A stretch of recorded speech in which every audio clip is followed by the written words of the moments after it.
Haleluya, terpujilah nama Tuhan Allah kita. Bapak Mama Saudara, orang beriman yang sangat diberkati oleh Tuhan Yesus Kristus. Shalom. Sekali lagi shalom. Puji nama Tuhan. Tema yang saya angkat dalam perenungan minggu pagi ini, benar bahwa kita bertepatan dengan perayaan Minggu Bulan Budaya, tetapi juga berkenaan dengan peneguhan perhadapan dan serah terima Majelis Jemaat Harian Unit Pembantu Pelayanan Majelis Jemaat Presbiter BP3J, salah seorang badan pelayanan dan juga rukun serta koster. Karena itu tema bagi kita Bapak Saudara, jangan kalah sebelum sampai ke medan perang. Sekali lagi, jangan kalah sebelum sampai ke medan perang.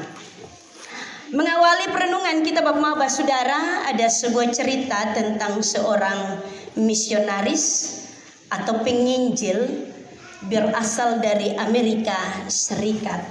Namanya John Holbrook George Berg. Ini nama juga tong pakai lidah orang timur mison katung tep karena terlalu banyak di Pumbalogat dong. Papa Mama John diutus untuk tugas misi pemberitaan Injil Kristus di sebuah daerah terpencil bernama Tonga. John ini Bapak Mama, dia adalah anak sulung dari sebuah keluarga yang berada. Dari sisi materi mereka tidak berkekurangan, tetapi dia memberi dirinya untuk menjadi misionaris, melayani di tempat terpencil, terisolasi, memberitakan Injil Kristus.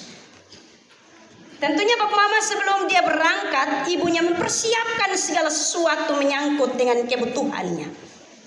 Sebuah tas tetapi hanya berisi beberapa pakaian. Keluarga yang berkelimpahan materi tetapi tidak diberikan uang yang banyak. Ibunya mengantongi dia uang secukupnya. Sebelum John berangkat Bapak Saudara, ketika ada di pelabuhan menuju ke Tonga, ibunya memegang dada John sambil menepuk. John, jangan pulang nak. Ibunya hanya sampai di situ. John tertegun bersama-sama dengan teman-teman lain yang akan diutus untuk memberitakan Injil Kristus. Pikir-pikir, weh mama, suruh bebi jangan pulang lah. Terlalu. Tetapi kemudian Bapak Saudara orang beriman, Ibu John melanjutkan penggalan kata tadi. Jangan pulang nak sebelum waktunya. Setelah kata-kata perpisahan itu Bapak Saudara, maka John melanjutkan perjalanannya dengan kondisi keuangan terbatas. Untuk sampai ke Tonga, uang itu tidak akan membeli tiket kedua. Dia hanya sebatas perjalanan sampai ke suatu daerah yang disebut atau dinamakan Fiji. Karena itu Bapak Mama, untuk sampai ke Tonga, sepanjang perjalanan dia berusaha untuk jadi kuli di atas kapal. Kerja jadi kuli di atas kapal untuk dapatkan uang membelanjakan kembali tiket menuju ke Tonga. Dia bekerja, padahal dia adalah anak orang berada di Amerika Serikat. Bapak Saudara orang beriman, dari uang itu dikumpulkan untuk kemudian membeli sebuah tiket yang membawa dia sampai ke Tonga. Betapa terkejutnya John bahwa ketika kapal bersandar dan kemudian dia harus tiba di Tonga, ternyata tempat itu tempat terpencil, terisolasi. Tidak ada keramaian di sana. Bahkan dia tidak dikenali di sana. Dan ini bukan hal yang mudah bagi John Bapak Saudara. Di Tonga dia diperhadapkan dengan tantangan pelayanan yang sangat hebat. Ada saat-saat paling buruk dan saat terburuk, karena dia mengalami jatuh sakit. Terkadang dia ditolak karena memberitakan Injil Kristus. Bukan hanya itu, dia dimusuhi. Dia ditantang untuk tidak memberitakan tentang Injil Kristus. Diri dan jiwanya terancam. Tetapi terkadang juga ada teman yang akrab yang menjadi sahabat sepanjang perjalanan pelayanannya. Dalam kondisi itu John selalu ingat kata ibunya, jangan pulang nak sebelum waktunya. Bapak mama saudara orang beriman, kata-kata itu membuat kecintaan John akan Tuhan dan misi pemberitaan Injil membuat dia berpendirian kuat. Dia harus menyelesaikan misinya. Dia harus tetap bertahan di tengah ancaman, kuat melawan kesepian dan kesunyian, kuat untuk menantang kesendirian dan tantangan. Ia terus setia memberitakan Injil. Ia mengasihi orang-orang yang dilayani. Ia membagi banyak berkatnya. Tetapi juga ketika dia melayani, banyak orang memberi diri menerima Yesus, dibaptis. Bahkan dalam hal itu ada banyak orang bertobat di Toma. Bapak saudara orang beriman yang sangat diberkati oleh Tuhan Yesus Kristus, John menghabiskan waktunya melayani Tuhan karena di dalam Kristus dia tahu benar bahwa ada harapan dan sukacita bagi mereka yang meninggalkan dunianya mewartakan kabar baik Injil Kristus. Sepenggal cerita itu, Bapak saudara orang beriman yang sangat diberkati oleh Tuhan Yesus Kristus, Injil Lukas pasal 10 ayat yang pertama hingga ayat yang ke-12 dan ayat yang ke-17 hingga ayat yang ke-20 mengisahkan tentang Yesus menunjuk 70 orang murid yang lain. 12 kurang, mesti tambah 79, 89 orang. Apakah Yesus tidak memiliki kuasa dan kekuatan? 12 orang saja itu pas. Tetapi kali ini Yesus harus kembali memilih dan menunjuk 70 murid untuk kemudian diutusnya mendahului ke kota-kota yang kemudian akan dikunjunginya. Jadi pertanyaan bagi kita Bapak saudara, kenapa Yesus repot-repot pilih 70 lain? Kenapa kau harus tambah lagi majelis banyak-banyak? MJH lain, UPP lain. Terlalu banyak. Konsistori mana ini tadi ketong yang lain berdiri. Sonde duduk. Karena sudah sesar lain kursi son ada. Tetapi Bapak Mama Bapak Saudara orang beriman, Yesus kembali menunjuk 70 murid hanya karena satu hal. Firman Tuhan ini berkata bahwa tuayan memang banyak tetapi pekerja sedikit. Karena itu mintalah kepada Tuhan yang empunya tuayan supaya ia mengirimkan pekerja-pekerja untuk tuayan itu. Tuayan memang banyak, tetapi pekerja sedikit. Ladang pelayanan di tengah-tengah dunia ini terlalu luas. Bahkan sampai hari ini ada banyak daerah-daerah tempat-tempat belum terjangkau dengan pemberitaan Injil Kristus. Jangan kau bilang di sini nih mayoritas, di sana dan sini tuh belum. Karena itu ini ladang pelayanan terlalu luas. Untuk menyebarkan ini misi pemberitaan Injil Kristus harus lebih butuh banyak orang lagi yang bertanggung jawab atas pelayanan ini, yang peduli dan mengasihi ini pelayanan. Yesus mengutus kembali 70 murid, bukan hanya mendahului dia, tetapi supaya pelayanan tuayan itu bisa dikerjakan sepenuhnya. Bapak Bapak Saudara orang beriman yang sangat diberkati oleh Tuhan Yesus Kristus dengan kebenaran firman-Nya. Tentunya dengan bertolak dari bagian firman Tuhan ini. Kalau kita melihat Bapak Bapak Saudara bahwa benar Yesus mengutus ke 70 murid. Dia tahu benar bahwa tuayan banyak dan pekerja sedikit. Tetapi Yesus mengingatkan benar kepada 70 murid bahwa pekerjaan pelayanan untuk memberitakan Injil Kristus bukan pekerjaan segampang membalikan telapak tangan. sonde gampang. Ini bukan pekerjaan yang mudah. Yesus mengingatkan 70 murid itu. Ingat, aku mengutus kamu seperti domba ke tengah-tengah serigala.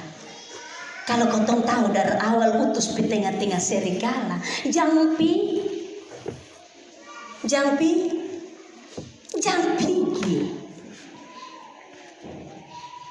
Yesus mengutus 70 murid sama seperti domba ke tengah-tengah serigala. Dalam kelemahan, dalam ketidaktahuan, dalam segala keterbatasan, kita diutus untuk kemudian menghadapi pergumulan pelayanan, tantangan pemberitaan Injil Kristus yang tidak mudah. Maaf saudara orang beriman, sudah diutus ke tengah-tengah serigala lagi. Yesus kasih ingat lagi, jangan bawa pundi-pundi, jangan bawa bekal, jangan bawa kasut, dan jangan memberi dan seterusnya. Jangan bawa bekal. Yesus tak benar bahwa dalam hal melayani bukan omong soal kepintaran dan kemampuan serta kepengalaman. Tetapi melayani adalah bagaimana kita memberi diri dengan ketulusan seutuhnya untuk pelayanan ini. Yesus mengingatkan para murid, kau sudah belajar dari beta, kau sudah tahu banyak hal, sudah berpengalaman. Tetapi ingat ketika ke sana jangan bawa pundi-pundi, jangan bawa bekal ataupun kasut. Yang Yesus suruh hanya bawa damai sejahtera sah. Minta ampun. Kotong di zaman modern begini, jalan pemberitaan Injil hanya bawa damai sejahtera sah. Tetapi itu yang tentunya menjadi bagian yang diarahkan oleh Yesus kepada murid-muridnya. Dia sudah omong pengalaman, dia sudah omong paling hebat omong, dia sudah omong paling bisa dan paling yang lain. Tetapi tentunya bahwa dia tahu benar ketika kita membawa damai sejahtera, di sana pemberitaan Injil Kristus sudah disampaikan. Bapak saudara orang beriman yang sangat diberkati oleh Tuhan Yesus Kristus, pelayanan itu harus mendatangkan damai sejahtera. Ada orang yang dalam pelayanan nanti sudah bawa damai sejahtera untuk orang lain. Ingat nanti di pemberitaan itu lebih banyak basindir. Jadi begitu syukur-syukur kalau pas khotbah begini ini, kemudian disindir-sindir itu orang sonada. Maka kalau begitu dia ada Bapak saudara, firman Tuhan hari ini setan itu kadang-kadang dia duduk di depan. Itu orang pas ada duduk di depan, dia bilang ini setan tua ini nitum nasi ini disomong beta ini. Karena itu dia pindah tempat. Dia ambil lagi di sisi kiri. Maka pendeta bilang, Bapak saudara, setan juga kadang-kadang ada di sisi kiri tempat duduk. Dia bilang, ini orang yang beres, ini seorang beta ini. Dia pindah lagi di tengah. Setan itu juga kadang-kadang ada di tengah. Weh betul itu nasi. Lu tunggu dulu. Ini hari lu kayak oke, cuci-cuci beta di atas mimbar. Dia pindah paling belakang. Dan ternyata Bapak bahwa setan itu terkadang juga duduk di belakang. Dia bangun, dia bilang, lu pungkota sih dari sang beta. Mulain hari besok di gereja Terkadang bahwa nanti dalam pemberitaan kita, dalam pelayanan kita tidak mendatangkan damai sejahtera Allah. Baik dalam tutur kata, dalam nasihat, dalam teguran tanpa pengajaran yang benar. Karena itu Yesus mengingatkan kepada 70 murid. Ingat bahwa dalam misi pemberitaan Injil Kristus, bahwa damai sejahtera di tengah-tengah pelayanan itu. Pelayanan itu yang akan membawa orang kepada pertobatan. Tetapi juga pelayanan itu yang menunjukkan identitas kerajaan sorga yang sesungguhnya. Bapak saudara orang beriman yang sangat diberkati oleh Tuhan Yesus Kristus. Karena itu kita belajar firman Tuhan hari ini. Dari apa yang telah Yesus katakan kepada murid-muridnya. Ada 4 saja, sudah banyak-banyak. Yang pertama, Bapak saudara, ladang misi Allah ini terlalu luas. Ia mau untuk kemudian melibatkan kita dalam misinya. Dunia ini adalah ladang misi Allah. Allah datang mendahului, tetapi juga melalui Yesus Kristus dengan tujuan untuk menghadirkan tanda-tanda kerajaan Allah, yakni kasih, kebenaran, keadilan, dan damai sejahtera.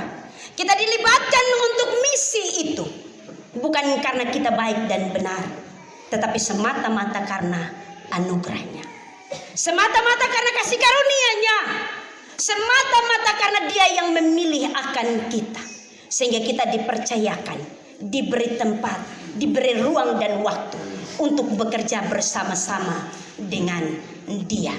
Dia memanggil kita sebagai teman sekerjanya, bukan sebagai tuan dan hamba, tetapi sebagai teman sekerja, supaya kita bergandengan tangan bersama-sama menata ini pelayanan bagi kemuliaan namanya. Itu yang pertama. Yang kedua, Bapak Saudara orang beriman, kalau tadi Yesus mengingatkan murid-murid jangan bawa ini dan itu, Dia ngomong soal kekhawatiran kita. Dia yang memanggil kita, Dia juga yang akan menyertai dan memelihara. Dia yang mengatur. Karena itu Dia yang akan mengurus kita. Karena itu jangan ada dalam pelayanan, ketika kita sudah berhadapan dengan kehidupan pelayanan, kita memusingkan diri kita dengan perkara-perkara yang tidak penting. Bapak Saudara, benar bahwa dalam perkara jasmani itu juga penting, tetapi jangan sampai kita menjadi fokus untuk kemudian memusatkan perhatian dan pikiran kita kepada hal-hal jasmani dan lahiriah. Makan, minum, pakaian, penampilan, dan seterusnya. Percaya bahwa Tuhan memelihara hidup setiap orang. Dia tidak meninggalkan para abdinya. Terkadang hal-hal itulah yang membuat kita khawatir. Ingat benar bahwa kekhawatiran tidak dapat menambahkan sehasta pada jalan hidup kita. Sehasta itu hanya 1 sentimeter. 1 sentimeter, sahabat mama, terlalu kecil sehasta. Karena itu jangan sampai karena kekhawatiran kotong melayani, madu Tuhan nih tanggal tua kolekte son ada, berpikir jemaat son ada kolekte ju, berarti kotong hanya berdoa saku pulang. Terkadang kotong khawatir karena pekerjaan pelayanan yang begitu banyak di tengah-tengah ladang milik Tuhan. Kemudian kita mengorbankan waktu dan tenaga pekerjaan pokok kita, dan kita lebih memfokuskan pikiran perhatian kita kepada pelayanan. Terkadang itu akan menjadi batu sandungan bagi kita. Terkadang kita lebih memilih untuk kemudian berfokus kepada yang pokoknya, yaitu tentang jasmani kita, ketimbang tentang pekerjaan Allah. Kekhawatiran ada dalam diri kita. Jangan sampai kau melayani, mau pulang tebabi makan buang jagung saat kebun. Kau melayani, tapi sawa orang seperti itu. Kau melayani, neo saat minggu ini pakaian kotor sudah tumpuk. Kotong melayani, woi suami ini kalau dia makan mesti mak yang bawa masa. Soalnya bisa anak nona, karena dia biasa makan dengan mak pun tangan. Ada banyak hal yang harus dikorbankan. Dan hal-hal itu yang kemudian akan membawa kita kepada kekhawatiran. Beta son ada nanti son bahaya sama. Bapak Saudara orang beriman yang sangat diberkati oleh Tuhan Yesus Kristus. Yang ketiga, tujuan dari misi Allah adalah untuk mewujudkan kerajaan Allah di atas muka bumi ini. Untuk mewujudkan kerajaan Allah butuh kerjasama dan bersama kerja. Kerjasama dan bersama kerja ini dua hal yang berbeda.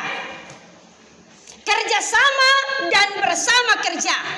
Kerjasama ini ada yang dia kerjasama di bawah omong, dilipat tangan, dinonton dari jauh, kerjasama ditunjuk-tunjuk. Tetapi kalau bersama-sama kerja, 10 jari akan bersama-sama. Setiap tangan akan saling merangkul dan bergandengan, akan memberikan dukungan dan kekuatan, saling menopang satu dengan yang lain.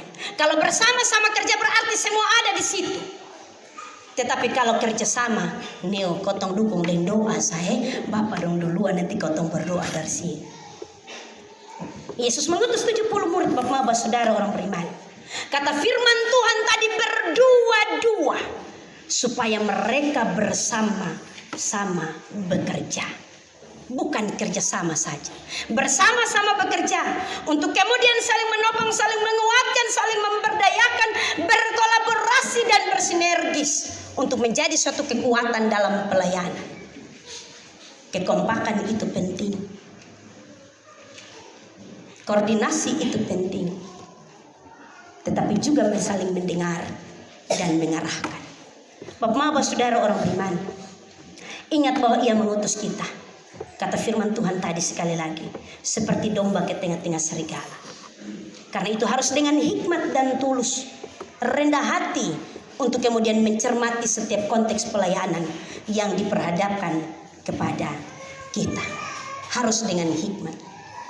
Yesus bilang Dia mengutus para murid bukan hanya seperti domba ke tengah-tengah serigala, tetapi Dia bilang harus tulus seperti merpati dan cerdik seperti ular. Ingat, cerdik seperti ular, bukan licik. Tulus seperti merpati dan juga cerdik seperti ular. Supaya kita dapat menguasai medan pelayanan itu, kita dapat menaklukkannya, dan kita memenangkan pertandingan iman itu. Yang terakhir Bapak Saudara, muara dari segala tugas pewartaan Injil Kristus adalah supaya nama Tuhan disebut, dipuji dan dimuliakan. Tuhan yang panggil dan Tuhan yang utus. Dia juga yang akan memperlengkapi kita dengan kuasanya untuk melakukan banyak perkara-perkara ajaib. Ingat bahwa keberhasilan nanti dalam pelayanan karena Allah semata-mata yang turut bekerja untuk mendatangkan kebaikan atas pelayanan ini, bukan karena kekuatan dan kehebatan serta kebolehan kita. Ingat benar bahwa pelayanan ini milik Tuhan. Karena itu jangan sampai dalam pelayanan ini kita merampas hormat kemuliaan nama Tuhan. Tetapi bagi Tuhan hormat dan kemuliaan harus diberi. Tetaplah rendah hati dalam pelayanan. Itu yang Yesus inginkan. Kembali kepada Ibu John. Jangan pulang sebelum waktunya. Pesan ini terlalu berharga dan penting. Bapak Mama, pesan ini mau bilang bahwa seperti apapun tantangan yang nanti akan dihadapi dalam periodisasi pelayanan 2024-2027, waktu yang akan sangat panjang, 4 tahun perjalanan, jangan sekali-kali mundur. Pantang mundur dalam pelayanan. Seperti seorang prajurit yang telah mempersiapkan amunisi untuk siap berperang. Tetapi dengan mental yang berani, dia akan menaklukkan medan peperangan itu dan kembali pulang dengan bersorak-sorai. Seberat apapun pelayanan itu, seperti apapun situasi dan kondisinya, terkadang tidak seperti yang kita inginkan. Bahkan ketika kita ada dalam kondisi tidak baik-baik saja, jangan berhenti untuk melayani sebelum waktunya. Jangan berhenti untuk melayani. Bukan hanya jemaat yang memberi kepercayaan bagi Bapak Mama dalam periodisasi 2024-2027, tetapi juga Tuhan yang memberikan kepercayaan ini bagi kita. Karena itu bekerjalah dengan berserah diri kepada Tuhan. Totallah bekerja kepada Tuhan. Karena hanya kepada Dia saja yang dapat memberikan bagi kita ketulusan, kesetiaan, kerendahan hati untuk dengar-dengaran dalam pelayanan di mana kita diutus. Di akhir dari perenungan ini Bapak Mama Saudara, ada seorang misionaris Jerman bernama Isaac Samuel Kizne. Dia diutus melayani di Papua. Itu daerah dulu kotong kalau mau pergi bilang itu daerah kanibal, orang makan daging manusia. Sekarang susondelai karena orang Papua justru berkembang. Bapak Mama Isaac Samuel Kizne diutus untuk menjadi misionaris di sana. Dan di daerah yang sangat sulit, bahkan sampai hari ini juga orang Papua tuh kalau mau lihat oto juga ya jarang-jarang, 1 bulan 2 bulan saya baru sekali lihat. Apalagi kalau masa-masa yang dahulu. Dia menulis Bapak Mama di sebuah monumen. Dan kemudian monumen itu masih ada sampai dengan sekarang. Ditaruh di tengah-tengah kota di Papua. Monumen itu bertulis Bapak Mama, barang siapa melayani di atas tanah ini dengan tulus dan rendah hati, serta dengar-dengaran dalam takut akan Tuhan, ia akan berjalan dari satu tanda heran ke tanda heran yang lain. Sekali lagi, barang siapa melayani di atas tanah ini dengan tulus dan rendah hati, serta dengar-dengaran dalam takut akan Tuhan, ia akan berjalan dari satu tanda heran ke tanda heran yang lain. Percaya bahwa dalam iman, percaya bahwa dalam pelayanan ini Tuhan akan menunjukkan banyak tanda heran bagi kita yang mengasihi Dia dan pelayanan.